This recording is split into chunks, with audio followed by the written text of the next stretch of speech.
We have no sound. Hello, everybody. No sound. Sound is back. Sorry about that.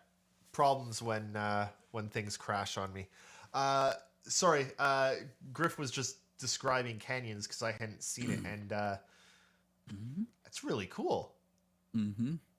So what they're trying to solve with this is that you'll notice in a lot of games, especially games with lower graphics, when you have like a sheer rock wall, all of the textures on the rock wall get stretched and they look really bad.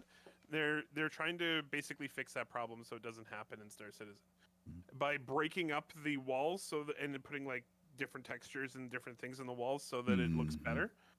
And it does look better, a lot better. It does look better, yeah. It does. Well, this is still unpolished. I can't wait to see what it looks like when it's actually done. Well, is this like at the stage where we first saw? I think it was maybe Pupil to Planet, like the first iteration of Planet Tech. About that, yeah. And like, how far has that come? So what are they going to get this to? Like, what year was that? Was that 2016? Before that, I think. I don't even remember. Maybe not. Maybe not before that. People to Planet was 2015. I was right. Okay. What else we got? Should we start talking about Tony? Sure. We already have, man, but go ahead. Yeah, or it depends on what else you got. We do have like a billion videos of Tony, so. Well, we've got... So everything from his talk is just insane. Yep. Pretty much. As is pretty much standard with Tony. But, so I know what I think, and I know what Eric thinks, because the two of us have gone over this. But let's start with you, Griff. What did you think of this whole quantum... Yeah, I mean, obviously we all had been very excited from the 2019 speech at CitizenCon. Everybody was really pumped up. A full hour of Tony sitting on the stage and just kind of, just talking, which was very cool. And of course, the unveiling of Quanta was a lot for everybody to take in. I always say when I watch a Tony video, and this just like this time, the first time you sit there in awe, the second time you take it all in, the third time you're making sure you heard what you heard, right? And I love the fact that it was some impressive things about this video that is a little bit different. First of all, and I hate to say this, the aesthetics of where he's at, sitting in his office, wood cabinets, it's just a total different look for the whole CIG thing, which was great. He's got his PC Mag award sitting there on the table. He's got the Crusader Remorse behind that, but then he's reading off a script, which is cool, right? Because Tony can't stray. And I think in some ways it was good that he was on a script. And a lot of people say, oh, we hate it when he's scripted because then he tells us stuff. I'm like, yeah, that's true. But then he's also all over the place. In this particular video, he's very focused on the three elements that he wanted to introduce, which I thought was really good. He made Quanta very understandable. I thought that the visuals they used for it were even better. 2019's visuals were great. This one was even better. And then the fact that he went into this time showing the tools that they were using to track, so that we have a better understanding of, a lot of times we wonder what they're doing behind the curtain. And this is kind of like that whole thing of, going behind the curtain with Tony, right? And when this is the screen you just had up there a second ago where he shows, what missions are completed, not completed, what's successful, what's abandoned, what great information. And then, of course, to see the enhanced version of the economy system running this time around was awesome. And then for them to talk about how they exponentially increased that from 10,000 to 100,000. And just seeing that there's been progress, right? We know they've been doing something, but it's kind of like when Tony, was it when E.F. Hutton talks, people listen? When Tony talks, it brings a level of credibility to the development. People can say what they want to about when other folks come up there. When Tony comes on, it's like, okay, here's the real deal of where we are with Star Citizen. So I thought it was great. I haven't heard that commercial in like 15 years. So they said it's 10,000. They moving to C+, C sharp, whatever C. They were able to C++. They were able to go from 10,000 quanta to 100,000 quanta, and that's per system, correct? That is, they said that 100,000 is enough to run any system that they in the game. And that they would need 50 to 100,000 for Stanton somewhere in that range. Unbelievable. So, And so, go ahead, Fastcart. I was gonna ask if I just wanted to ask if you think like is that enough? But hopefully, hopefully, Only I don't 100,000 know. entities per star Yeah, right? system. I mean, it should be enough for launch, but maybe in 10 years, when the game blows up and they have so many players, it may not be enough then, but hopefully when the game launches, it'll be enough. But by that time, 10 years later, they'll have told them come up with a million or whatever. Yeah, So, but come on, yeah. 10,000 people in one system, that's a lot of people in a system. a lot of people, at a that's 10 to 1 true. ratio. That's a lot of entities moving around in the system. Not only that, with server meshing, you can even separate those out into separate, entire server clusters. You wouldn't even ever have to worry about it. You could just have, we hit 10,000 players. Okay, we're gonna split this one off, and then it will have its 100,000 quanta, and it should be totally fine.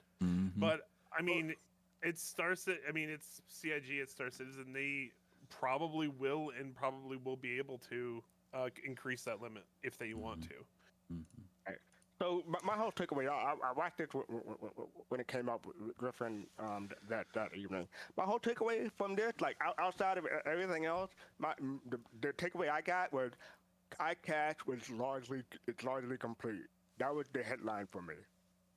Point where they've moved the developers off of it onto this stuff. my takeaway was like a lot of this is being done to one. I think I cannot remember the name of the tool, but the tool that he's showing right now, Probability Quasar. volumes. The Quasar though. Oh yeah. Yeah. Quasar, the ability that CIG are going to have to run things seemingly to us off the cuff with Quasar is going to be, it's something that honestly I've wondered about for a long time, because for a long time in Star Citizen there's been that question of, well, what happens if Test decide to blockade an entire planet? Can they shut down an entire planet? Well, CIG don't even have to go in. We won't succeed. But you won't, because CIG, the thing about... I'll be watching it. Well, and even better is they don't even have to watch it, because they'll be able to, using Quasar, set it so when those probability volumes, when you've got no chance of trade coming in or out of a system, there's a predefined... There's a predefined Navy response when it gets to certain levels, and the same way when Navy gets so low, there's a predefined pirate response. They can, and it's going to start slowly, but over the course of the next couple of years, as they design more and more tools for this that they're able to implement and use on literally no notice, because it's going to take them 2 clicks to start an event in the game, it's going to be crazy. Like, it's always a big thing for MMOs when there's like the Christmas thing, the events, right? They're my thing about that is that the game will be able to do the events by itself without even them telling it to. Yeah, it'll just be like, boom, that event has happened because these preconditions were met. So here comes Xenothreat, And it's not just the Navy. The Navy's a factor, obviously, but this can be in relation to alien races, pirates, Vandal, whoever can have these, like you said, these probabilities that respond over time. Not immediately, but eventually it's going to hit that tick, and somebody's going to have some problems. So but it'll be interesting. It's also going to let them be like, you know what? Star Citizen's been a little quiet this week. No one's really been up at, You know what? Let's cause some shit. Yes. You know what? Yeah. And they can do it so easily. They're just giving themselves so much granular control over everything that controls the game, and it's great to see, because they'll need it. Yeah, they will need it. I mean, honestly, the whole goal. This is what comes out of audacious goals, right? You end up with like, okay, we need an actually dynamic universe that isn't just a lot of fun scripts that run back to back. And you run into like, well, we got to develop some pretty crazy tools for that. Yeah. You know. So speaking of the tools, I have a quick question. How many of these tools do you think will be available to the common players for modding and stuff like that? I'm not seeing that happening. No. You know, You don't think so? so this is something that I think has actually been a question for a long time, and I would like us to get a CIG response at some point, because Star Citizen, when it was originally planned, it was basically planned as like a more complete freelancer. And you'd have, you know, a couple hundred to a couple thousand people on it has exploded in scope exponentially to the point where I don't know if regular people will ever be able to host a Star Citizen server on their own. Here's what I'm wondering is I wonder if they could come up with some deal, because I don't think you could run even one star system on your computer. No. So what I'm thinking is I wonder if they could take advantage of their deal with Amazon to be like, can people spin up like not the same servers that they have for the game, but like a much pared down version of a AWS server to run just this one solar system for them privately. And I wonder if that's a possibility. Yeah, you say that, but then you have to wonder about how much it will cost, or how much they'll charge per server if they decide to do that. Because from my understanding, from the original Kickstarter and everything, people were supposed to be able to mod for, not mod for free, but when you buy the tools and you get that, when you pledge for it, you get those tools included. On top of it, spinning up an AWS server, that'll cost money. So that's something extra that they haven't. I'm just trying to think of a way it can actually happen. Right, and maybe it can be on both sides. I mean, maybe it's a little bit of both of them, because the tools can be limited as far as their scope goes. They don't have to be the full-blown thing, and people will pay for server use to play a game in their own client. They will pay for it. You know, I mean, I've got people, I've played games and we'll pay for them if we want to have our own little private little war. So I'm sure there would be people who would drop the money to have their own little thing of Star Citizen. Yeah, for sure. I think there definitely will be people. I think that we're approaching the point at which I don't understand how they could get unless somebody has like a 64 core epic CPU and like 2 terabytes of RAM, and my Galaxy Samsung Galaxy Ultra 5G will run it just fine. Okay, it's just fine. That's why it's called Galaxy. Yeah, right. Yeah. Exactly. I mean, to be fair, and Eric, I think you've got a good idea there, but Amazon and CIG could probably team up to make it fairly easy, right? Select the size of the server, select the number of people you want, run it. You can run your own custom like modding stuff, because I know especially at the very beginning people really wanted to mod like Star Trek in, right? Like can we actually get full size model Star Trek ships into a good if the game? Tools are available, the community will do it. Yeah, exactly. 100% they will do it. Sure, but I think that JR Fabrication doing stuff in real life.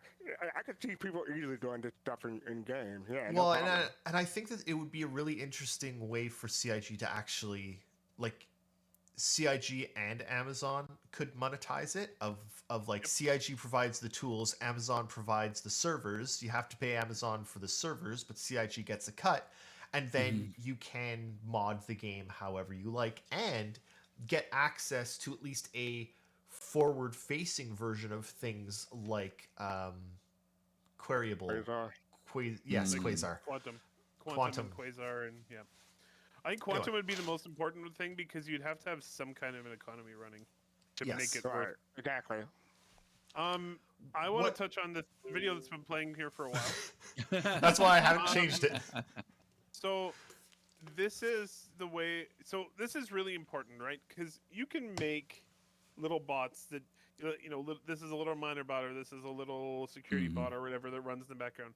What I think is really the thing that they're going the extra step on here is going, okay, we want these entities to actually make decisions that it can impact the economies and make the economy seem dynamic. So each of those little tiny Quanta bots has different personality traits, which means they respond differently to the current situation in the economy. And I think that is really a cool idea, and I can't wait to see how this all plays out in the actual game when they have the full simulation running. I think that was one cool idea. The other cool idea that continues on with yours was the whole fact that this Quanta is building its own history and its own background and reputation in the game. The Quanta don't do that. It's the virtual. I mean, the VNPCs. I'm sorry, VNPCs. The VNPCs. Yeah, the fact that the VNPC did that was kind of like, wow. That was amazing. But and I wasn't. You're gonna end up with these VNPCs that have that become like pirate lords, and they have like 50 kills. So I need to watch the video again, because there's something that Tony said that I wasn't 100% clear on. But he seemed to be saying that at one point one of the pirate VAI interacted with a cargo transport. Right. And, it was another V. But it wasn't another VAI until that pirate VAI interacted with it, and the game decided, okay, we need to take this Quanta and it no longer be a Quanta, and it has to be a VAI because it's also going to need this history. The idea that VAI can create themselves and create more, and also the idea that, you know what, we're not always going to be interacting with VAI. Lots of times we'll be interacting with Quanta. And if we show up and interact with a Quanta and destroy him and he dies, whatever. It's just a Quanta, no loss. But if that Quanta scares us off or beats us, then should that be a Quanta? Or is that now going to become a VAI to give us someone to track? Someone, like, the system will create its own VAIs based on certain parameters. And I think that is nuts. Amazing. I'll just talk about... Go ahead. You go. Mine's long. I won't forget it. Okay. I'll just talk about VNPCs and VAIs. Make me wonder. This is how Skynet gets started, isn't it? I mean, Tony Z is basically building Skynet at this point. Yep. Go ahead. What's wrong with that? Look, there's a memory from Call of Duty. I don't remember which one. Like, I think it was like 2 or 4. I don't remember which Call of Duty, but will never leave me. At one point in the game, I got to, I think it was one of the World War II ones. Anyway, I was, hiding behind sandbags, and there were swarms of enemies coming, and I would, take them out, and then another swarm of enemies would come, and I would take them out, and another swarm of enemies, and it took me, 15 minutes of killing these enemies to finally realize, okay, there's something here. There was a trigger that I had to hit, right? I had to move far enough up for the trigger to stop them spawning, because it was just going to spawn wave after wave after wave after wave, and not a single... About all XP you were getting. No XP in Call of Duty. It was useless. But the idea that,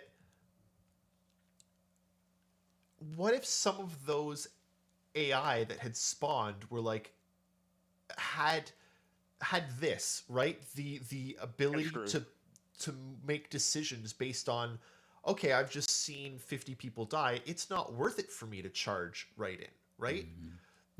The aggression, the morality, the scaling of decision making for these VAI, I think that is so special and has the chance to be so important to video games, because it's always been... there was something I really liked about Watch Dogs, which was you could get little snippets of all of the people. AI in games have always been faceless, soulless. They just exist. Like any shooter, right? RPGs tend to have a little bit more development, at least for main ones, but you've still got your guy that sits at a window and sips his beer and has one, like, there's nothing to them. And the idea that, at least for the VAIs, we can get something to them. One of them says, you know what? I need the money because whatever my reason is. I don't know. That just... It's great. I actually really like the thought here where this particular one that he was focusing on in there was pretty lazy, and as soon as he got enough money to go and gamble and drink, he went back to the space station to gamble and drink. And we can all relate to that, right? But he was also aware. He was also aware of his crime stat level. He talked about that too, where he decided where he wanted to land. I mean, there's some other things, and I'm kind of thinking about what you were saying, David. This also, which Tony didn't go into, but we can see how this bleeds into when we have NPCs that are working for us and hired, and how they're going to operate as well. If they're on a ship, and let's say that it's a turret operator or whatever, when they do well, right? There's going to be some impact on them, and because we always wonder, how are they going to get better? How will they grow? How does their reputation grow? So we can see how that's also shifting into those areas. I mean, it's big. I mean, the possibilities of this thing are amazing. You just kind of sat there and said, wow. When I saw him doing the traits and the character stuff, I'm like, okay, I get that.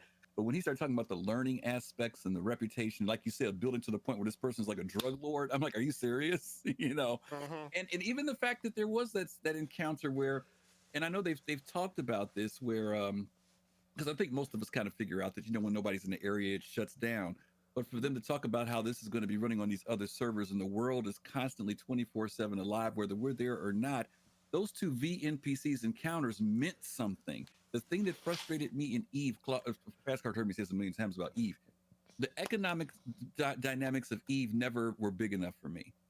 If I was in a system with a bunch of miners and we were getting attacked and we're bringing in all the ore to make ships, the price of ships did not change. They stayed the same. There should be impact. If you're going to do that, then the price of resources and metal should go up if you're going to attack in those areas. And we can see how Tony and them are going to make that happen. I love the heat maps. Oh my God, when he showed the heat maps, so that now people who are into PvP can now know where to go. They won't be camping at a station. Those guys who are hungry to go out and have a comeback and say, hey, there's something going down out there by Daymar. Let's go out there. I thought that was just so cool, whether it's NPC driven or player driven. You think that heat map will be available to players though? Yes. Yes, but I think it's going to be one of the. I think this is one of the things I was thinking about. They can take all of this data that they have in these systems, and they can offer bits of it to players. But you'll have to either have a really good scanner, or that's right. Your terrapin. There's your terrapin. That's where your terrapin comes in. Or you'll have to pay somebody for the data, or for special data feed that you are hooked into. And there's so many ways for them to tie it in back into the game. That's how David will get his news information. He'll be out there in his in his Mako. That's how he'll be tied in. Yeah, that's it. That's how you find it. But and good stuff. This here that they were showing too, right? The food economy. The idea that as the food becomes like there's actual supply and demand. It's not manufactured. There's actual supply and demand, which I hated the World of Warcraft auction house, the real money auction house. I hated that. Like, I don't know. It seemed so fake that I started well after literally everyone, and nothing I could ever make would ever be worth anything to anyone. Right? Like, unless you started right at the beginning, you're screwed. And unless you have all the time, you're screwed. Whereas here, that was when they had to spin up new servers so that people there wouldn't be like this encamped group of people at the top anymore. But here, you'll be able to look at I'm presuming that you'll actually be able to get economic reports. They even said you'll get in your log, this location needs this. Can I blow your mind, David? And Jake told us about this, but these presented the commodity price alerts thing as a feature of this system in this video, but it's in the game right now already. Sure is. Yep. I used it today. I went into my log and I'm like, oh, this is an opportunity for me to do a trade route, and I went and did it. But it's anyone can do that, right? Whether you have spent $10,000 on Star Citizenships, or you've just started playing and you're like, it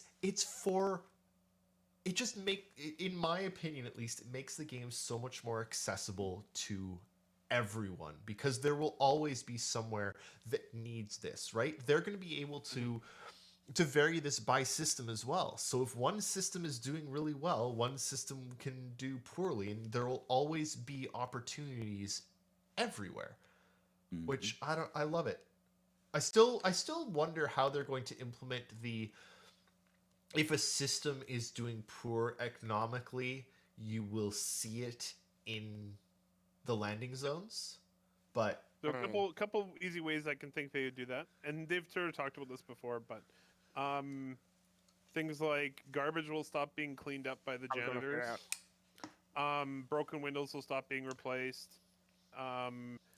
The clothes of the NPCs you see when you're there will be worse grade. They won't be as the NPCs will be visually less wealthy. Everyone will be wearing a plastic bag instead of having a real helmet. No, it's the other way around. Everyone will be wearing a helmet instead of having the really fancy plastic bag. The fancy plastic bag helmet, yeah. Honestly, years ago that Tony said this, and it just blew my mind. That it still blows my mind. But he's like, yeah, if you break a window in a landing zone, and a janitor NPC will come and fix the window. And I'm like, that's crazy. Really? I know. It's crazy. What's a lot of stuff that was said like 5-6 years ago. You're seeing more details coming out now, but when they first say that kind of stuff, it's like, how is that going to work? Just like Eric said. Yeah.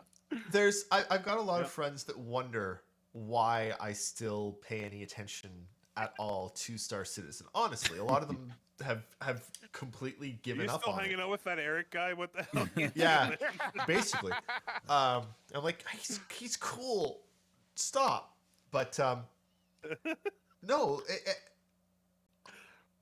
to me, this is part of it. Yeah. I remember when they made all these promises 8 years ago. I remember. Yeah. But we're getting to see so much of this actually come, like what they were showing. It's there. They have to like implement it a little bit more, but it's there. It works. Quanta. They've made it. Works. Made it, Yeah. And you can tell also by the like really complicated graphs that they had tied all of these systems together and everything was working together. And it mostly right now it mostly just exists in CIG's headquarters there, but they will slowly plug it all into the game and it will come alive. But they've shown that it works, that it's real, and I love it. You'll be able to say you were there, David. You'll be able to tell your grandkids, I was there. I remember when they were standing on chairs. You can say you were there. No. My grandkids are going to see this standing on chairs. That's never going away. David will be going on and saying, the freelancer, man, instead of going with the other freelancer to his grandkids. That's what he'll be talking about. I mean, what are you gonna say, Eric? And off he goes to find the freelancer picture. Yes. So I wanted to just touch on something. So we had some coverage of Star Citizen from one of the biggest tech YouTube channels in existence. Really? Yeah. Linus Tech Tips actually did a long form video on Star Citizen. Well, it's a branch of Linus Tech Tips, but yeah. It's a branch of Linus Tech Tips. Oh, it's a branch. They have many branches. It's like a tree over there. Right. Yeah. But it's basically Linus Tech Tips. But they did a fairly long video on Star Citizen, and they have in the past been very cynical about it. But I like that they were a little more cynical than I think a lot of people who are super into the project would like. But I still thought that it was way more balanced than they'd been in the past. And they allowed for the title of their video is Star Citizen, the best game ever. And because I think they allowed if they actually can pull it off, if they can pull it off. Yep. It might be the best game ever made. Or sorry, they actually said this, and this is very, very true. They said it might be the greatest game ever made. Right. Not necessarily the best for everybody, but in terms of ambition and scope and complexity, it could be the greatest game ever made. Look at that ship. That right there might be the best looking Star Citizen ship ever, and they didn't make it. Best looking ship right there. You don't know that. You don't know that. It could still be made. We just don't know. That's true. I'm honestly astonished that you haven't been sending bribes to all those ship designers. Maybe that'll be the Miss Cargo ship that they've been putting out. Maybe they'll do it as that, huh? How about it? That'd be very cool. It looks so good. And then he would melt his Endeavor because he's keeping his disclaimer. No, the great thing about melting the Orion to get the he's got some credits Scorpius. I've got some money left over. Yeah, but you don't know how much that's going to cost or how big it's going to be. It could be another $220 ship that you can't afford with the credit that you have. You know what, Parker X GPS, you say it looks like a Xi'an cargo ship. Good. Part of the entire thing about the MISC Freelancer and the early MISC ships was that they were built with Xi'an technology. Yeah. Where the hell is the Xi'an partnership in the shitty Freelancer we've got now? It's non-existent. Face-to-face gaming just found out about your Orion. That's what I meant to say was the Xi'an cargo ship, not the MISC cargo ship. Yeah, see, that's what I'm saying. They could put it in there. There you go. Fist to face, yes, I melted an Orion because I'm never going to use it.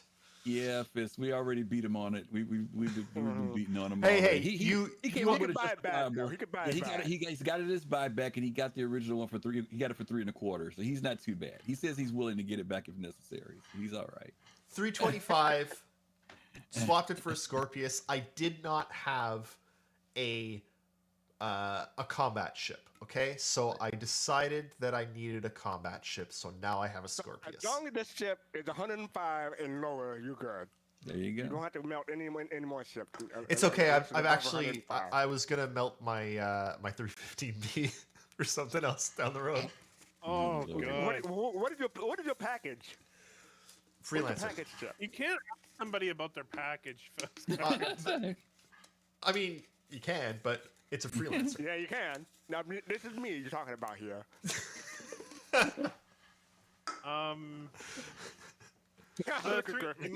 In my opinion, I mean, it could be because it was the first ship I ever got, but the 315P is one of my favorite ships in the game. It is so much fun to fly. It is. I agree. Also, mine is black and purple, and it looks amazing. Nice. Black and purple. I think I'm just going to replace...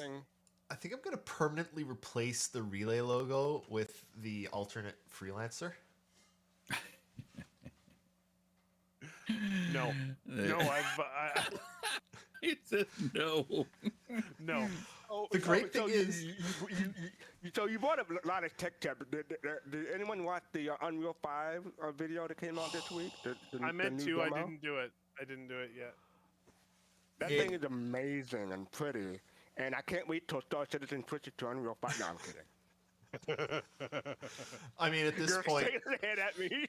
At this point, I think CIG... I think... we're just calling it Star Engine, right? I think Star Engine is... I think it's a lot more accurate than anything else. Lumberyard. It really is. Still young Lumberyard, but yeah. It's an engine that's constructed on top of Lumberyard, which is mostly different pieces than Lumberyard. It's a true Frankenstein.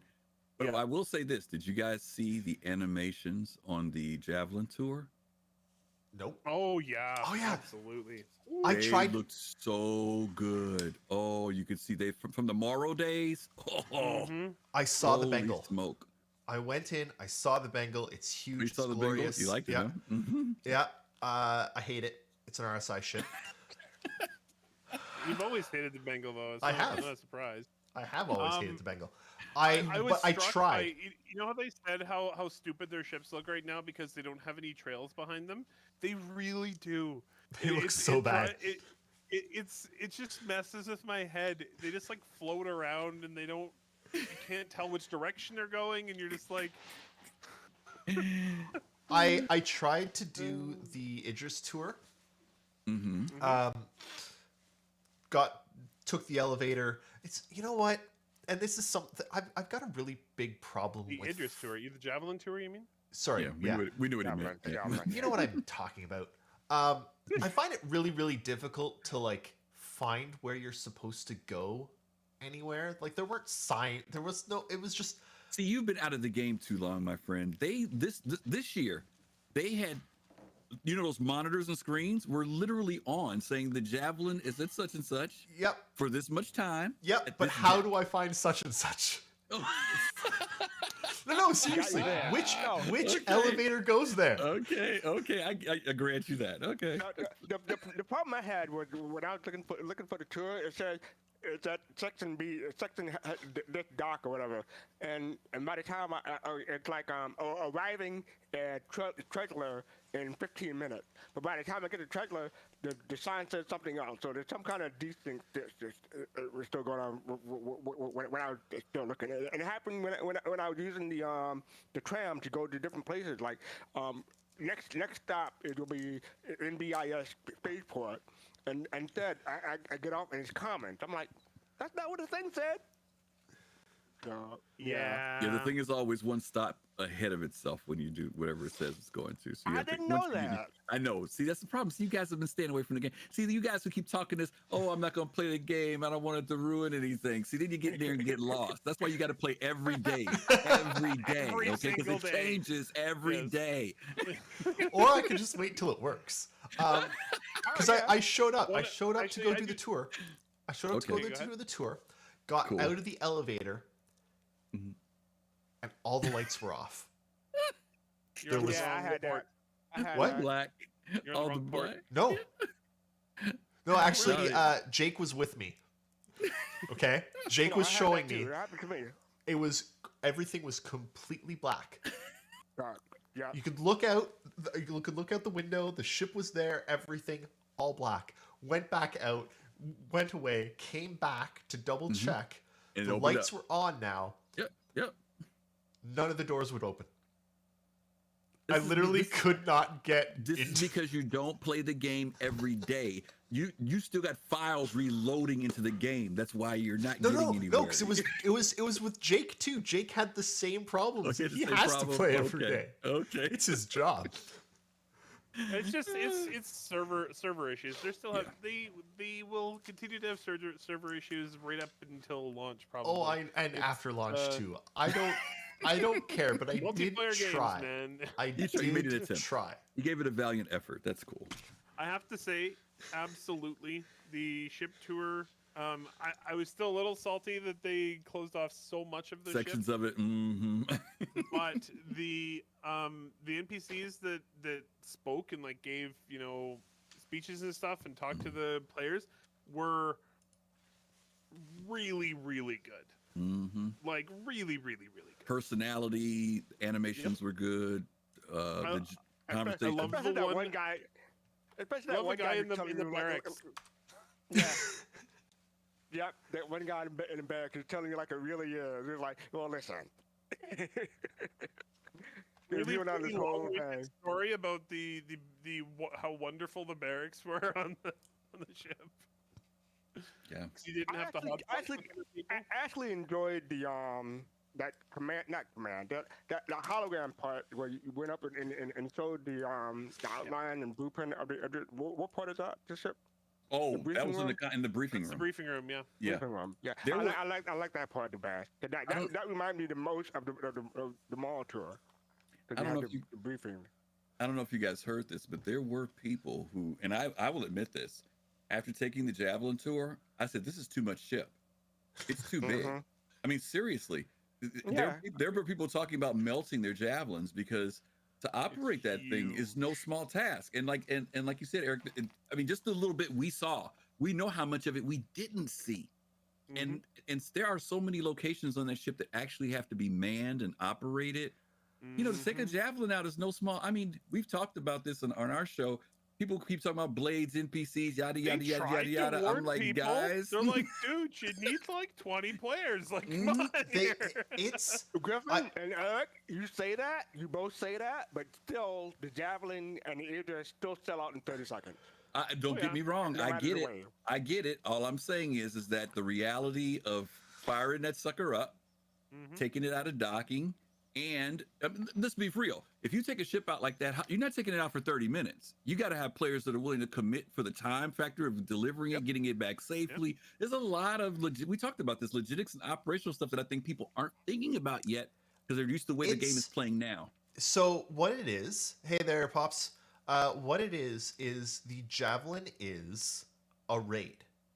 It's a typical MMO raid. You can't do a raid in an hour. You can't do a raid with 10 people. The Javelin is a raid. And what's going to be interesting to see, and it's actually something that has killed many MMOs before, is there going to be content for the Javelin? Like, what is a Javelin going to go do? And is it going to be interesting enough and different enough for the people that there has to be an end game, right? What it doesn't have to, but they don't even have to do it. They just program it into the system that, you know, this Javelin encounters this group of pirates, and there's like 63 pirates, and but off what? you go. But there has to be like a mission for them to. There's got to be a destination for them to at least set to, missions right? and such. But the back end system should be able to handle presenting the Javelin with the appropriate targets. No problem. It will, and that I'm not worried about that. It's just that like people have to consider the Javelin a raid. If you don't want, and the Javelin is the person organizing the raid. It's the leader of your clan. That is the owner of the Javelin. If you don't want to do that, if you don't want to organize raids, if you don't want to rope together, 20, 30 people, don't get a Javelin. Theoretically, you should still be able to hire NPCs and crew it. That said, if you don't want to, I got a quick question. That's my next question, you guys. What do you feel there should be a ratio? Because I think there should be a ratio. Do you think there should be a ratio of how many player to NPCs to run a ship like a Javelin or an Idris? I mean, they've said that the ships won't run particularly well if it's mostly NPCs. Right. So I think it's fine as long as the NPCs are not as good as players. Okay. So and Eric, you say one player, all NPCs.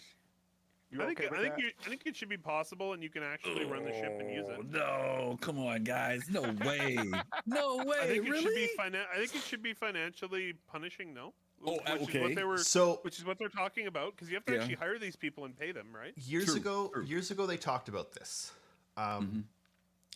because there was always the question of, well, if we can hire NPCs, can we just tell them to go do jobs for us, essentially? And the answer was no, you cannot.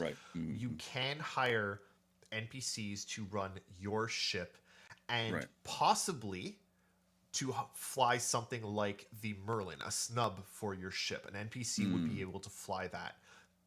But beyond that, but they're not going to do it well.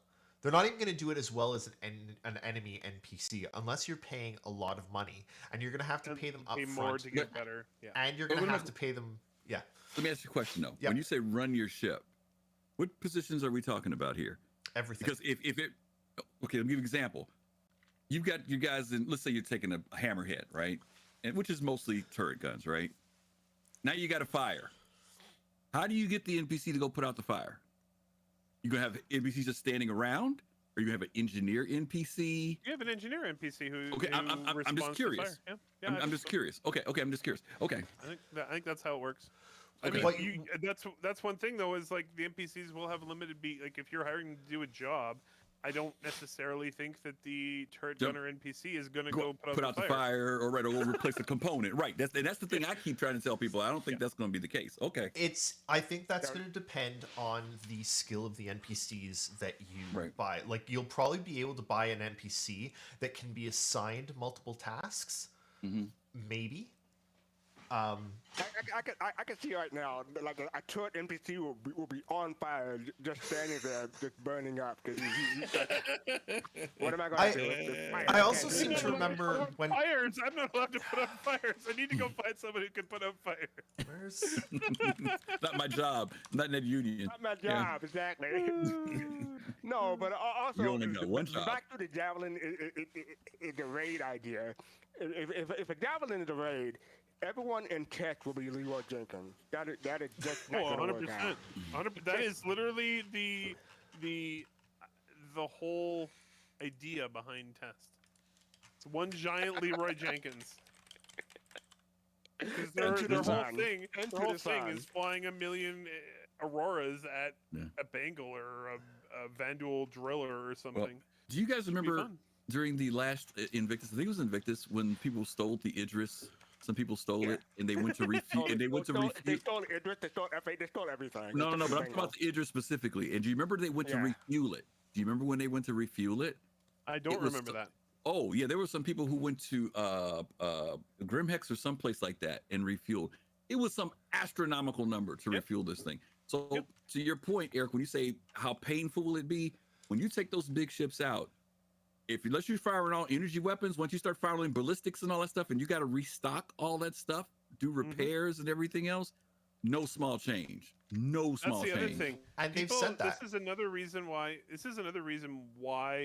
there's a lot of limitations on the whole pay-to-win thing in Star Citizen. Mm-hmm. Because, I mean, when people start the game, they're only going to have so many credits. You're going to have a real hard time even getting one of those ships out of dock until you've earned a bunch of money. Have you guys ever heard of Puzzle Pirates? I've heard of it. I've never played it. So, MMO Puzzle Pirates years ago was like a Java-based thing. You're a pirate. Java-based MMO? I don't remember if it was Java. It was like really simplistic, right? Like this is years and years and years ago. Anyway, you were a pirate, and everything you did, like navigating your ship, sails, building, everything was puzzle games. It was fun. I was like in high school. One of our friends broke the economy. Broke the economy to the point that the developers actually had to ask him to stop because he completely broke the economy. But in breaking the economy, and there were all sizes of pirate ships, right? From like a little dinghy for 2 people up to like a Admiral class giant 14 masts, whatever, I don't know, ship terms, that would need like 50 or 60 people to sail. He earned enough from breaking the economy to buy one of those. He was actually the first person in the game, aside from a dev, to ever buy one. And he bought one.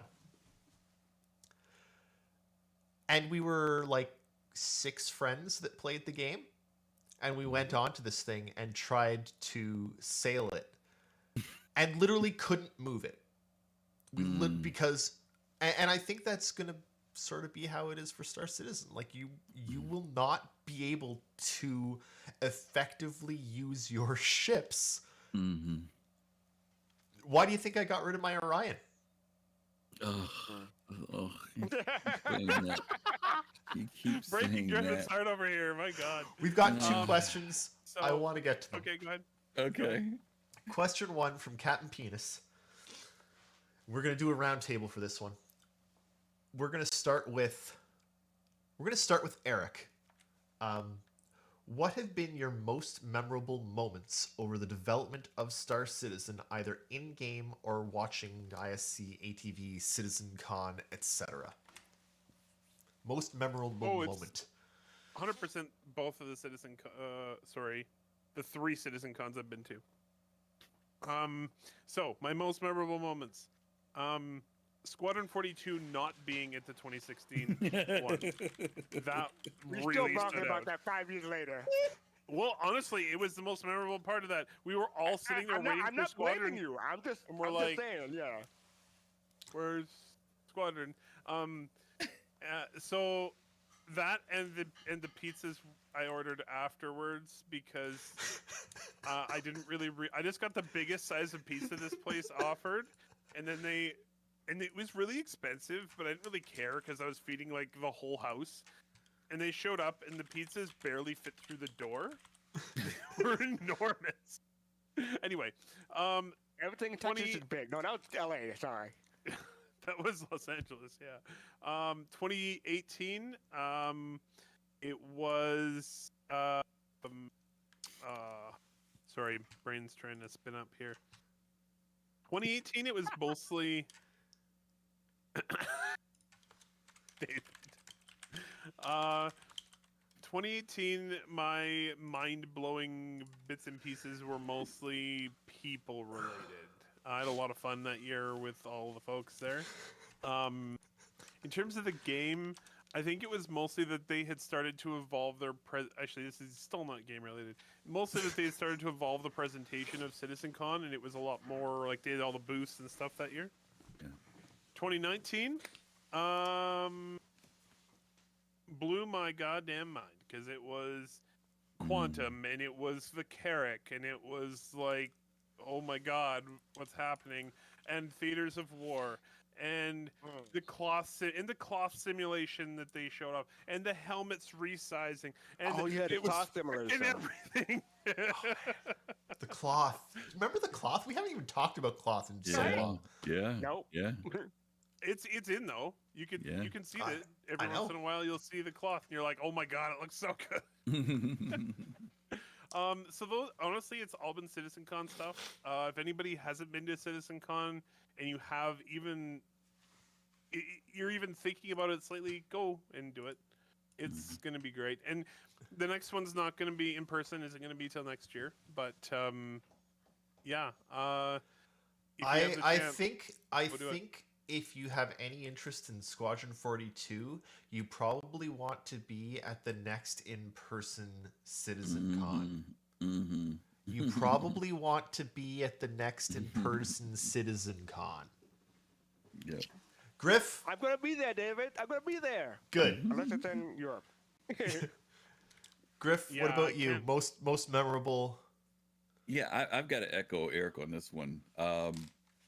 Citizen Cons. I retired in September of 2016. And so when I went, that was my first Citizen Con going out to LA. In fact, I met you guys. It was the first. I sat actually in the row right behind you guys. Yep, I'll I never remember forget that. I'll never forget that. And it was so cool because, again, all the people who I had been watching for a few years at that point were sitting in that room, whether it was you guys, whether it was DJ Knight. I mean, just a fast car. I saw fast car. I mean, all these cool people that you kind of, hey, he's shorter than he looks on the screen, that kind of thing. Everybody's there, right? And I remember feeling very optimistic being there, and it didn't bother me that they didn't deliver as much as I saw the look on the people that were there. So many people were there hoping that vertical slice, that was the term, right? The vertical slice, that we were going to see something that year.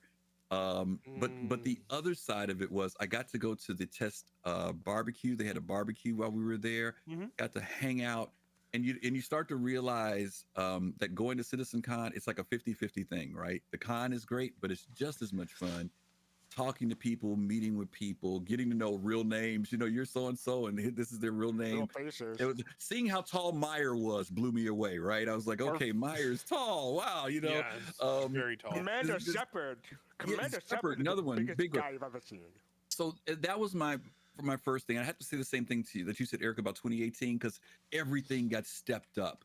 The role playing that they did with the manufacturers, I love that. The fact that they had the outside courtyard with the big Benny's truck with real noodles that you could buy, everything just kind of stepped up as far as the quality, everything else from what we saw from previous years. And it's kind of weird because for a game that's not finished, to have a convention where 1,800 people or 1,300 people are coming out to from around the world is pretty amazing in and of itself. But my biggest moment was at VerseCon 2017. And I was in Austin, and I was there, and the commercial for the 600i came on. Now, I know this will sound crazy, and the guys, my Soul Citizens people know this story. Every ship I buy in the game, I have a purpose for, a career, got a plan.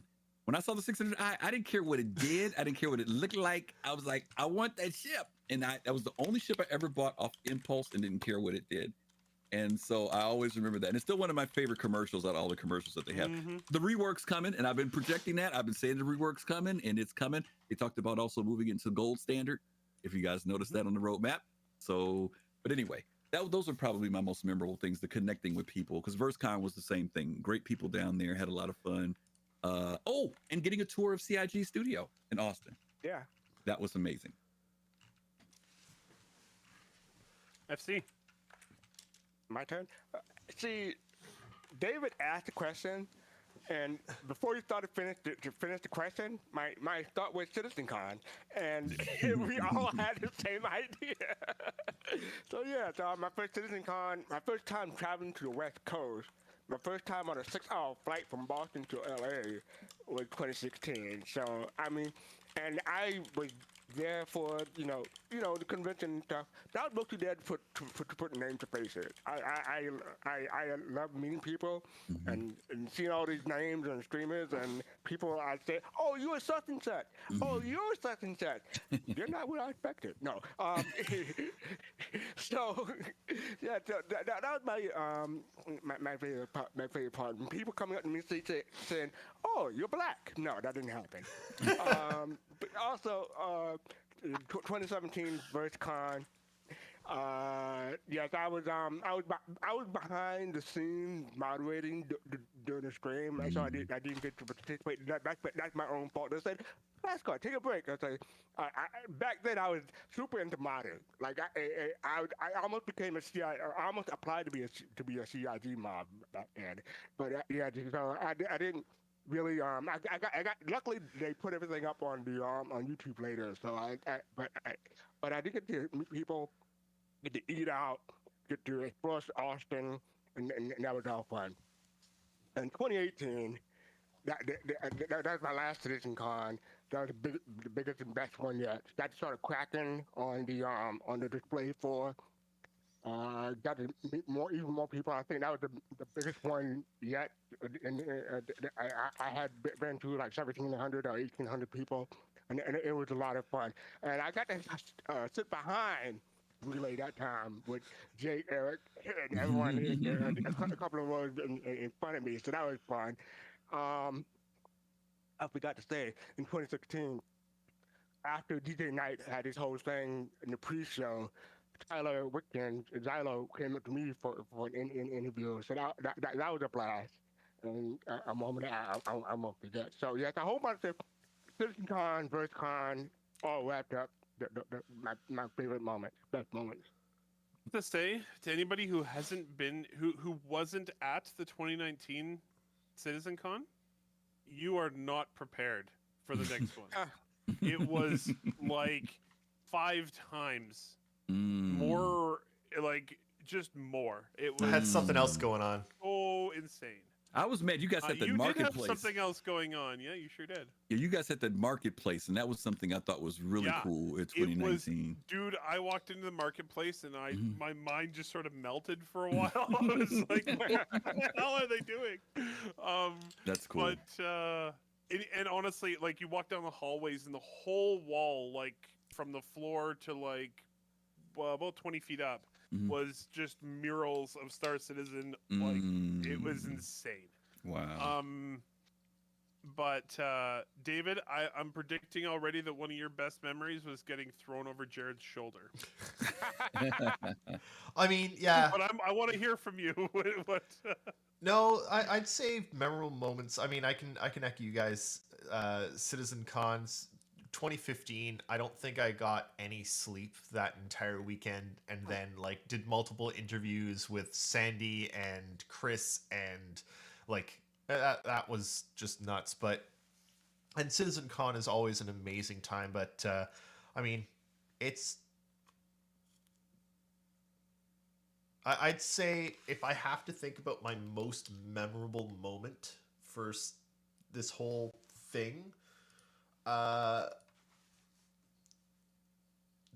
writing a stupid story and having some guy on Reddit be like, "Hey, do you want to start a website?" I don't know who that guy was. No idea. Crazy bastard. That's cool. That's cool. I know what your least memorable moment was. Which one's that? I do too.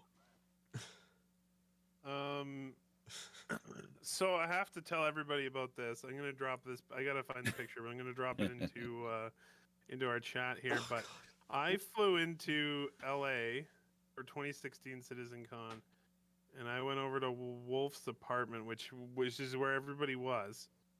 And I walk in the front door, and Dolvac answered the door, and he looks at me. He's going, shh, shh, shh. And I'm like, what's going on? He's like, David's passed out on the floor, and we're stacking stuff on him.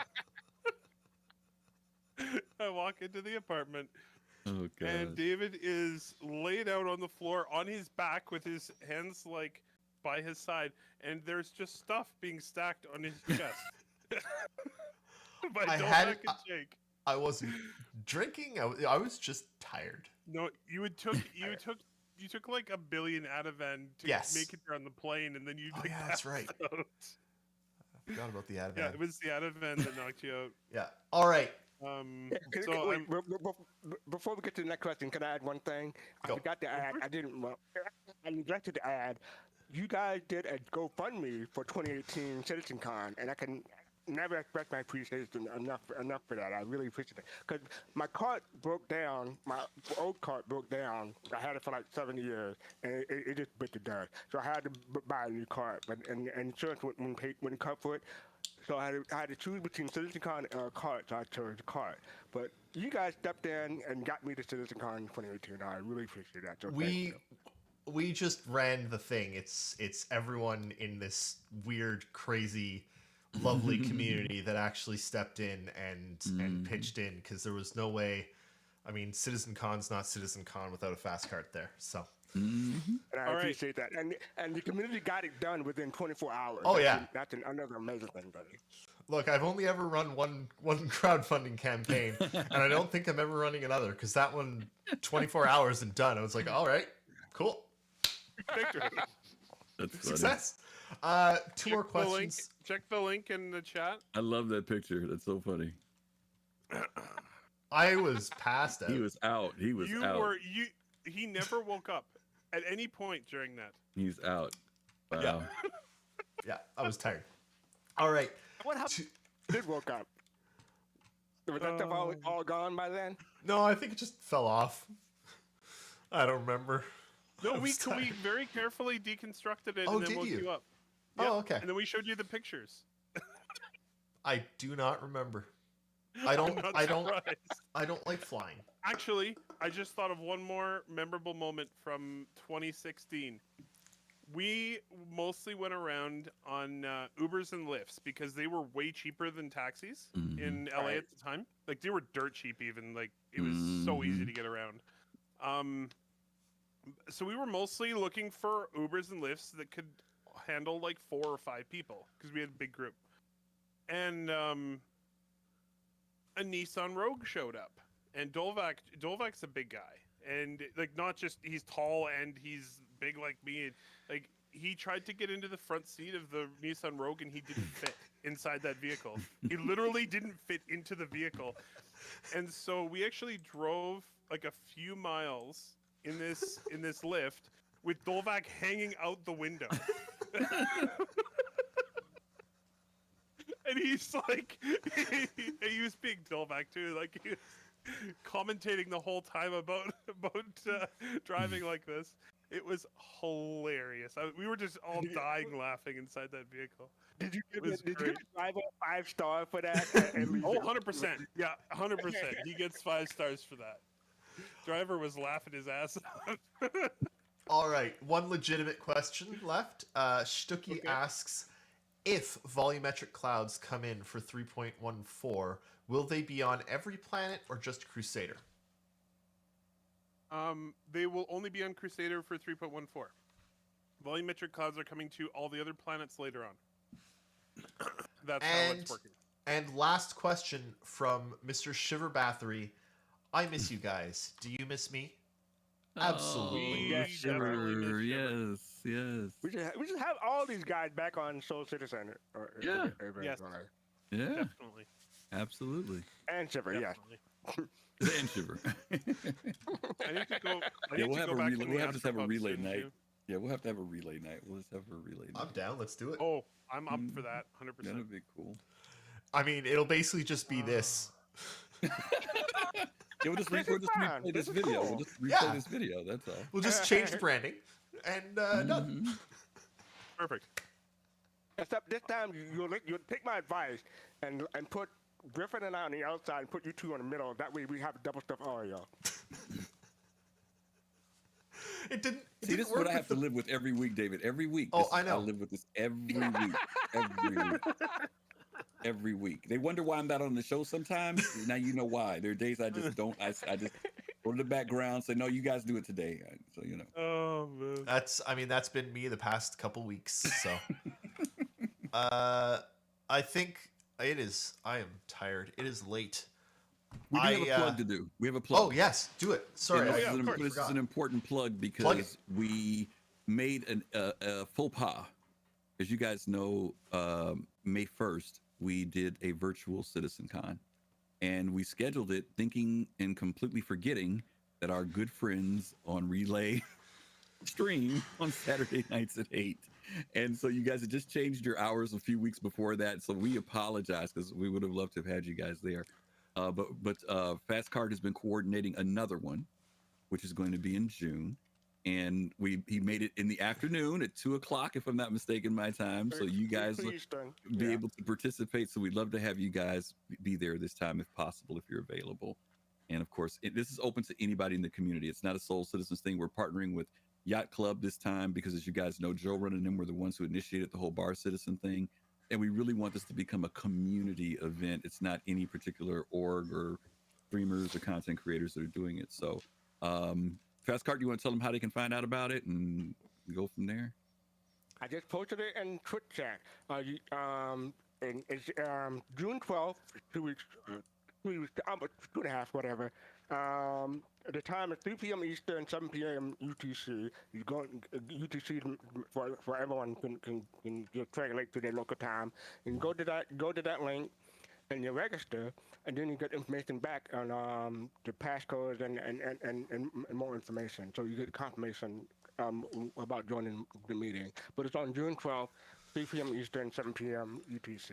We had a great time last time. We originally thought it was going to be like an hour and a half. It turned into like a 3.5 hour event, and we had a really great time. So hopefully, Awesome. hope you guys can make it. Of course, you guys have our special invitation to be there since you missed out last time. And of course, anybody in the community can come. Real free. It is limited space. If you don't It's have limited video, space, though. it's fine to come. Yes, there's a little bit of limited space, so don't monkey around saying register so you guys can participate. I will do my best to be there. Mm-hmm.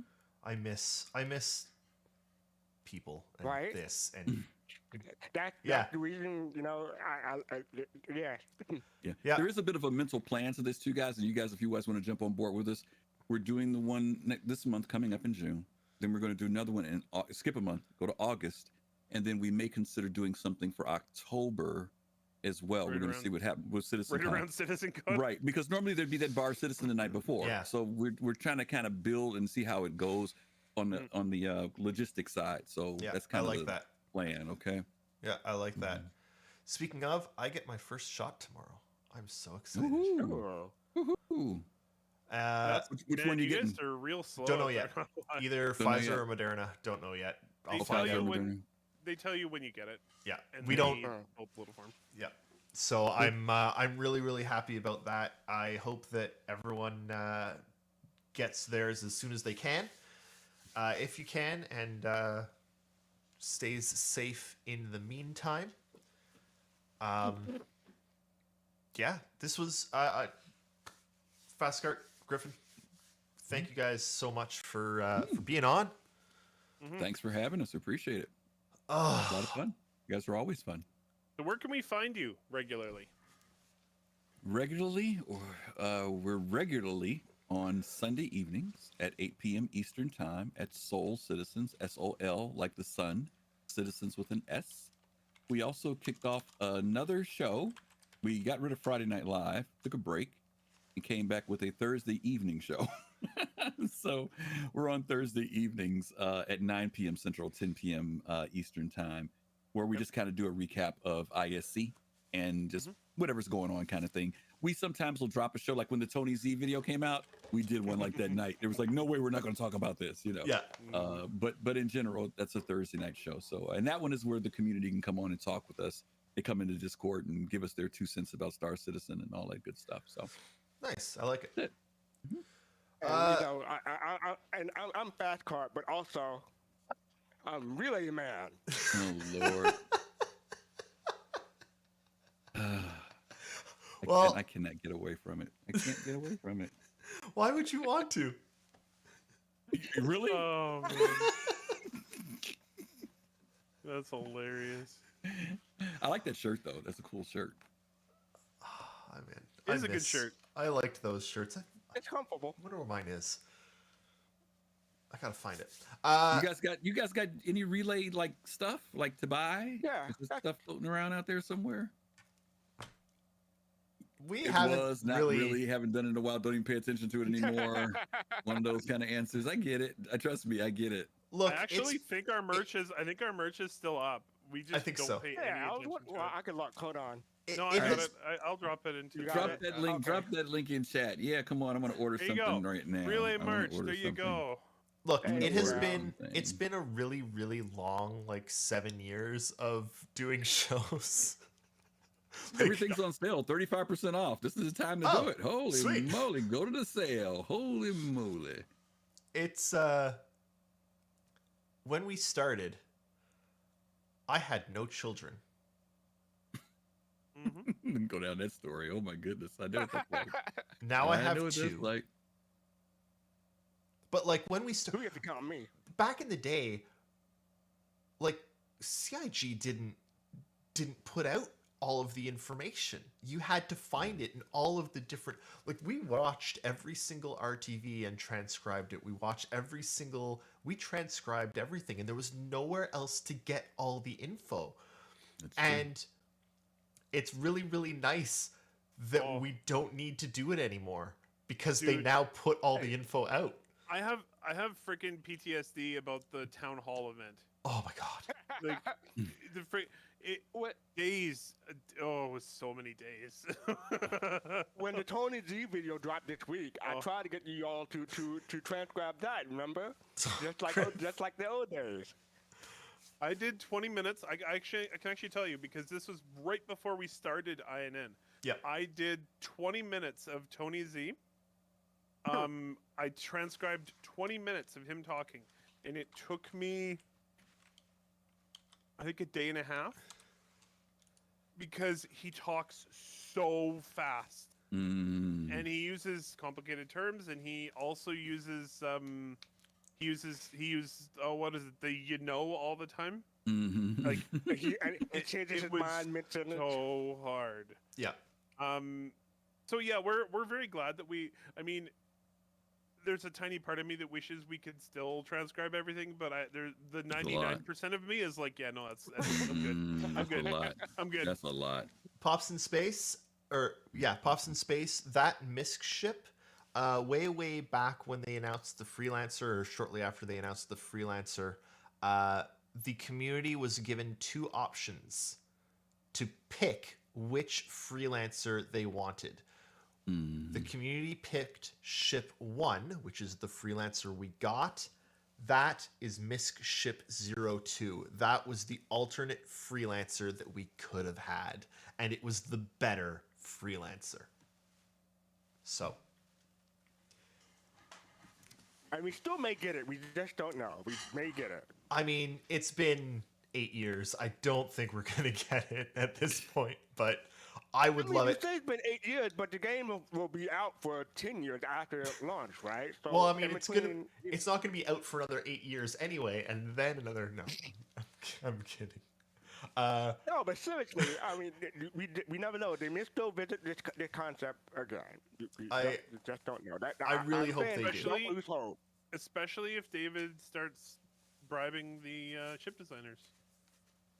Slipping little hints in there to Jake, like, you need to talk to this person. Like, come on. Hey, happy anniversary, happy 5 years, Kusanagi. Oh god, October 2012. Anyway, I could like just sit here and talk with you guys about Star Citizen for hours and be completely happy doing it. Like, I love this. This has been great, but I need to sleep, and I'm sure you guys have more important things to do than, Go to bed. blather to us. So thank you all so much for watching, and Fastcart Griff, thank you so much for being on. Everyone go check out Soul Citizens tomorrow. And if you're not busy Tuesday night, come join us, because we're going to talk about video games and other video games other than Star Citizen. There are some. We like to play them, and we like to chat about them on Tuesdays, and then come back here next Saturday, and we might even talk about some computer hardware stuff that night too, because there's been some developments. Yep. AMD is going to a land grid array. Ooh. Yes. And if you want to find out what that means, join us Tuesday. I knew that was going to be the response. I was going to say, yeah, I'm impressed. Have a good night, everyone. Thank you so much. Stay safe. You Get raid vaccinated. Someone. You should raid. Yeah, you got to rate somebody. I literally don't know how to rate. Raid name. Yeah, /raid in the name of whoever you want to send it to. Someone tell me a name of somebody I should... Viridia's live. Viridia's live streaming Star Citizen. How do you spell it? Biridy.